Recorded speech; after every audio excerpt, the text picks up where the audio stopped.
Hello. Just live on Instagram. Go.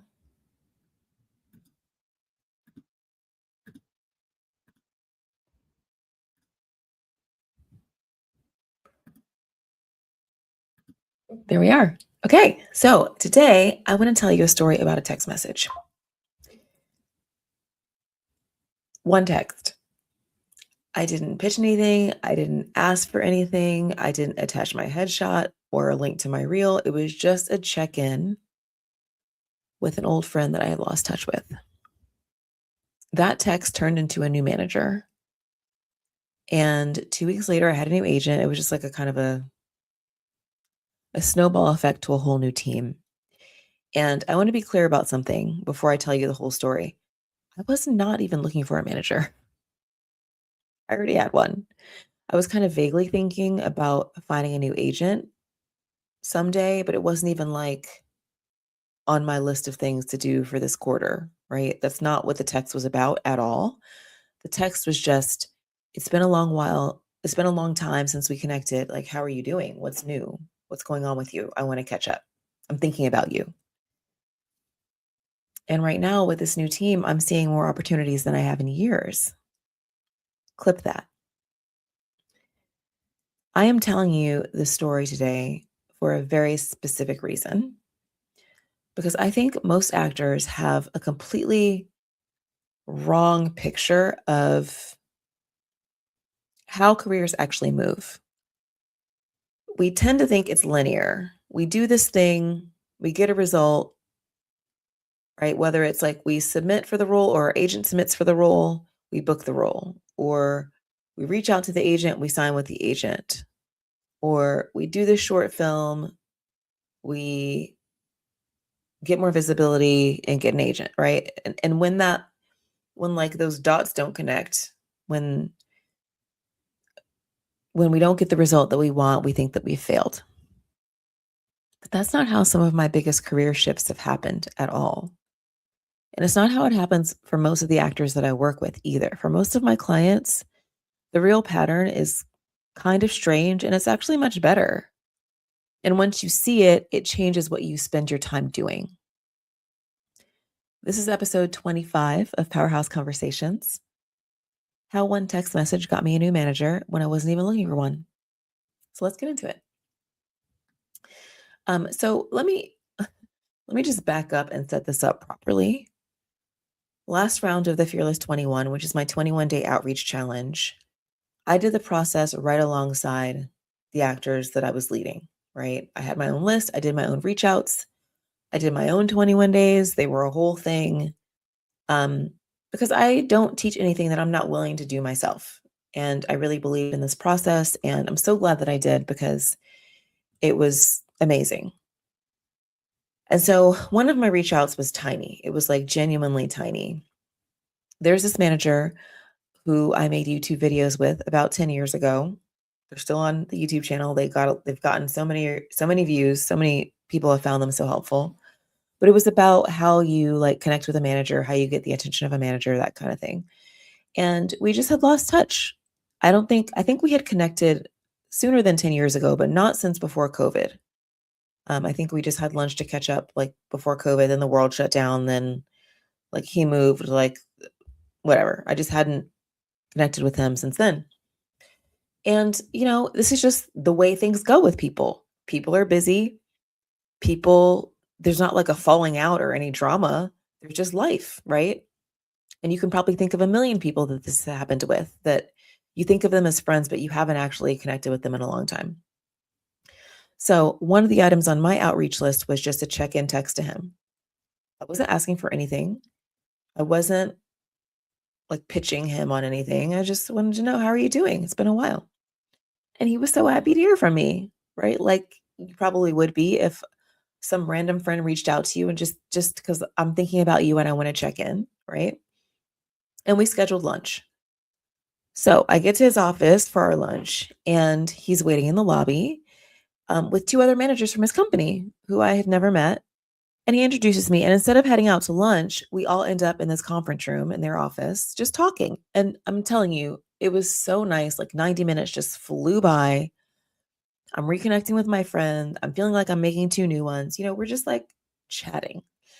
And I'm hearing about how much his company has grown since our YouTube days. And it's just a genuinely great conversation between people who like each other. We never even made it to lunch. Clip that. Toward the end, my friend asks me, "So, Asia Ray, how can I help you?" And I want to pause on this moment because I had not walked in with an ask. I wasn't asking for anything. That was the whole point of the reach out. I wasn't there to get something at all. But when someone genuinely offers, like I had to even think about it. I was like, oh, you know, you're allowed to answer honestly. So I mentioned, because I had a manager, I mentioned that I was kind of on the lookout for a new agent. I was thinking about, expanding my team. And I asked if there was anyone that he loved working with who might be a good fit for me. And he thought for a minute, he named one person. He was like, oh, he's going to love you. You know, I'm going to connect you guys. Like, just, I'll shoot an email. So I left that meeting on cloud nine. I was like, okay, just from the connection itself, because the conversation was great, but also like I had an agent referral and I wasn't even really looking for it. And that's so great. Right. Then that night he texts me and he's like, the two managers from the meeting are interested in repping you. And I'm like, what? He's like, so if you're interested in new management, I know you're, you know, send me your stuff. Now here's the thing, right? I already had a manager. I had been focused on finding an agent, sort of. A new manager was not on my list. It was not the goal. It was not the plan. But after a connection like that, like where we were really vibing. And so I was open. So I sent my stuff. We had a real meeting and had a new manager. It was great. So excited, right? 2 weeks later, another friend connected me with her agent, and I had a new agent too. Great. A brand new team that's working so well for me, working better for me than any team that I've had in years, quite frankly. And none of it came from the door that I thought I was knocking on. It came because I knocked at all. Clip that. So let's break down what actually happened there, right? Because it's tempting to hear that story and be like, oh, well, that's nice for you. You got lucky. Like you happen to know a manager. But look closer at what happened here. I didn't actually get the thing that I was aiming at least not at first. I was thinking about agents. Universe handed me a manager. I reached out with zero agenda, and the opportunity came from a direction that I wasn't even like watching. And this is the pattern. This is what I see all the time. And this is the thing that I need you to understand about how consistent outreach actually works. The results are almost never the ones that you planned. They're usually better. And they almost always come from a door that you weren't knocking on, something that you weren't expecting. Clip that. I've watched this happen over and over with actors that I work with. One actor did her 21 days of outreach, and a casting director she reached out to did something that she never asked for, referred her to a manager, phone meeting on the calendar. She wasn't looking for a manager either. So you see the pattern here, right? Another actor who did the challenge reconnected with a screenwriter, just a reconnection.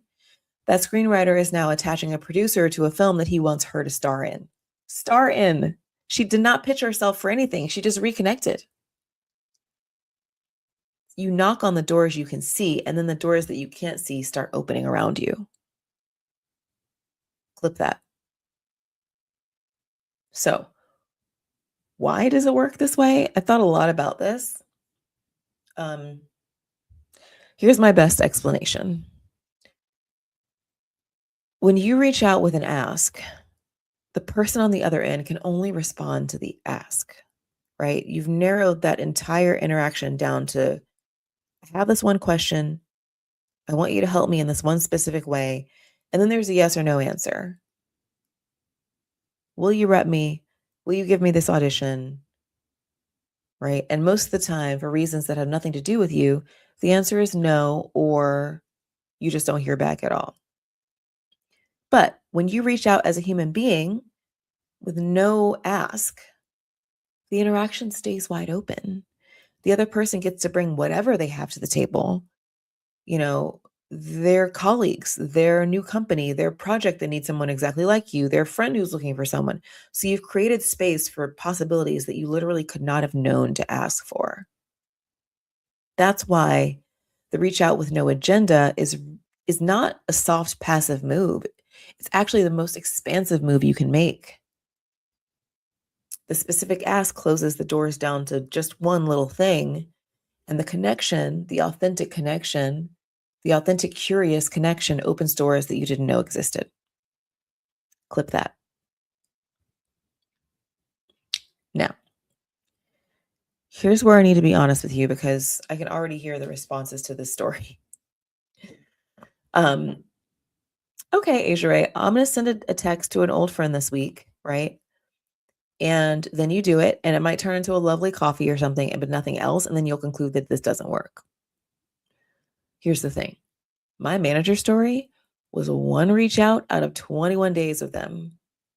And I just went hard and I was doing like 5 reach outs a day, right? I didn't make it to 5 every single day, but that was my goal. So I didn't send one magic text. I ran a process. I made my list. I did my reach outs day after day. Most of them were not something that I would tell in a story like this, right? Nice replies, warm reconnections, a few non-replies. That's totally normal. That's the process working. The manager offer didn't come from like the best reach out on my list or the most scary reach out, right? It came from the process of doing all of them. Because here's the truth about this kind of process is that you cannot predict what's going to lead to some sort of exciting outcome.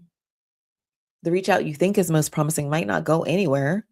And the one you almost didn't bother with might change your entire year or your entire career or whatever. So the only way to get the predictable wins is volume plus consistency plus time. That's it. You just knock on all the doors that you can see, that you can think of, warmly, genuinely, with no agenda, and you let the math work itself out. Clip that. And, this is exactly why most actors will never have the kind of experience that I'm describing, is that no one does this. People don't do this. Doing this for 21 straight days is harder than it sounds. It's not physically hard, but it's like emotionally hard, right? Around day 3, the fear shows up like, oh God, who do I think I am? Why am I doing this? Am I annoying these people? Why would this person want to hear from me? Around day 8, if you did have an early win, that excitement can derail you because you stop doing the process and you start being like, okay, it's working. Great. I can stop, right? The doubt arrives somewhere in the middle when you've sent 15 reach outs and nothing's happening and you're like, I'm wasting my time. Almost everyone who quits in that period of the doubt, right? And they quit right before the wins would have started arriving. Because those things, those referrals, those offers, those keep me posted on everything you do messages, they lag behind the reach out always. So if you don't know that, you interpret your empty inbox or whatever, or no replies as failure, and then you stop. But if you do know to expect that, you keep going. And that's the difference between actors who are able to finish the process and actors who just abandon it. So here's what I want to offer to you. This Thursday, August 13th, and you can get the class on demand after that. But I'm teaching a free live class called 21 Days to Wanted. It's happening 10 a.m. Pacific, 1 p.m. Eastern, live on Zoom, right? It's going to be 60 minutes, and it's a real class and work session. This is not a webinar where you can't see anybody else and I'm talking into the void. Like, no, we're going to be together. Hopefully you'll have your camera on, and We can actually interact, and I'll walk you through the full 21-day process, including the 4 stages I just described to you: the fear, the excitement, the doubt, and the wanted moments. What each one feels like, why people get stuck in each one, and what gets you through. And, I base this whole process on what I learned from a Hollywood producer of 30 years who still deals with the exact same fear that you feel.